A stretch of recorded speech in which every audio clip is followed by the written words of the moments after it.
terkait pengunduran diri sejumlah kader Partai Solidaritas Indonesia atau PSI. Sebagai Ketua Umum PSI, Giring Ganesa dinilai tak mampu mengangkat partainya. Bahkan melihat kinerjanya saat ini, Giring layak untuk diganti. Assalamualaikum warahmatullahi wabarakatuh. Waalaikumsalam warahmatullahi wabarakatuh. Pemirsa, kita jumpa di acara Dibacain Berita. Bismillahirrahmanirrahim. Kita persilahkan Bung Kameramen untuk membacakan berita. Siap, terima kasih Bung Alfian. Ini ada berita dari tribunjakarta.com. Beritanya memang sudah lewat Bung Alfian sekitar 17 Desember 2022. Tapi ini pada menunggu respon Bung Alfian nih. Karena judulnya, kader PSI banyak yang mundur, pengamat dukung rezim lalu menghajar yang berseberangan. Nah Bung Alfian, apakah mereka yang keluar-keluar ini atau yang mundur-mundur ini mulai sadar Bung Alfian? Gimana respon awalnya Bung Alfian? Kelembagaan ini merupakan sebuah kelembagaan yang dikenal sebagai partai milenial. Artinya bahwa ini merupakan sebuah keberadaan yang menimbulkan question mark, menimbulkan pertanyaan besar. Ambil contoh misalnya di Jakarta. Di Jakarta kan anggota DPRD mereka itu ada sekitar 8-9 orang. Iya. Dan itu dipertanyakan oleh masyarakat Jakarta. Kayaknya kita nggak pernah ngelihat mereka deh. Kok bisa ada 8-9 orang DPRD-nya? Nah itu sebuah fakta fisik keberadaan orang yang kemudian kita sama-sama dengar beberapa petinggi-petinggi mereka melakukan pemindahan posisi menjadi pendukung Anies, bahkan menyatakan diri keluar dari majelis pertimbangan atau majelis penasehat segala macam, dan ditinggalkan oleh petinggi-petingginya secara terang-terangan. Dan ada juga yang mereka muncul di hadapan publik dengan sebutan canda, yaitu kadrun varian baru. Nah, itu kan muncul kadrun varian baru yang dikenal kepada seseorang yang dulu pernah menjadi petinggi dari partai tersebut. Ya, Bung Alfian, memang kalau bisa dilihat dulu kan juga ini gerombolan ini kan dulu para pendukung Ahok, Bung Alfian. Ahoker lah ya, teman Ahok. Nah, Bung Alfian, kalau Bung Alfian mau tahu, mungkin Bung Alfian juga tahu lah orangnya. Jadi dulu ada kader PAN, namanya Valdo Maldini. Dia lucu, malah dari PAN pindah ke PSI. Sedangkan sekarang orang-orang yang di PSI malah keluar dari PSI. Kalau saya kok menangkap ya Bung Alfian, di dalam internal partai yang katanya solidaritas ini, mereka satu persatu tuh mengalami gejolak batin yang mungkin tidak sesuai dengan hati nurani Bung Alfian. Atau Bung Alfian melihat fenomena lain Bung Alfian? Yang jelas ini kan partai ini merupakan sebuah partai milenial. Psikologi anak-anak milenial seluruh dunia adalah orang yang tidak mau terkekang dengan struktur, tidak mau berpikir secara mendalam, tidak mau punya forum lama-lama duduk secara formal.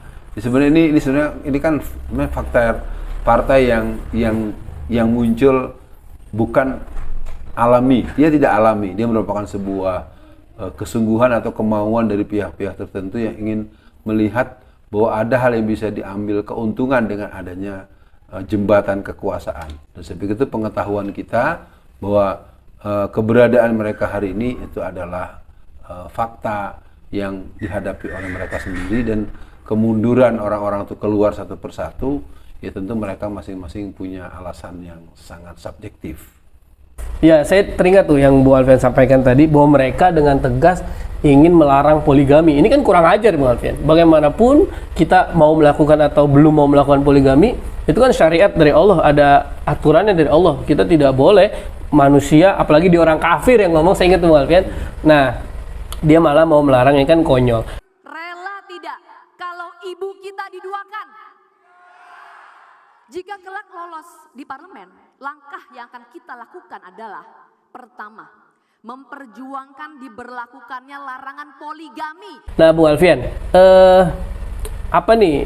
pesan Bung Alfian lah ya untuk anak muda, bahasa anak Jakartanya, biar tidak mudah digoblok-goblokin dengan partai apapun, dengan ormas apapun yang mengusung kemilenialan, Bung Alfian. Gimana Bung Alfian?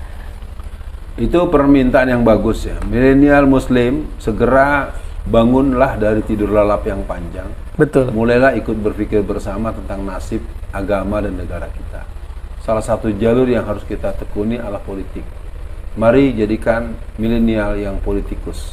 Ini mungkin jadi tema tersendiri yang akan menjadi bagian yang akan saya edukasikan kepada banyak kalangan di berbagai tempat. Iya. Intinya buat milenial, mari berpolitik yang cerdas, berpolitik yang berakhlak, berpolitik yang peduli terhadap keutuhan kedaulatan negara kesatuan Republik Indonesia.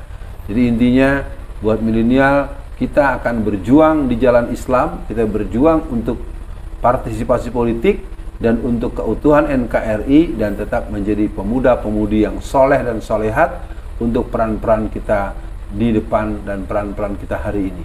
Ya, Bung Alfian, maaf saya tambahkan waktunya lagi, Bung Alfian. Nah, Bung Alfian, kita kan semakin akhir zaman, semakin ujian ini semakin banyak, Bung Alfian, untuk anak muda.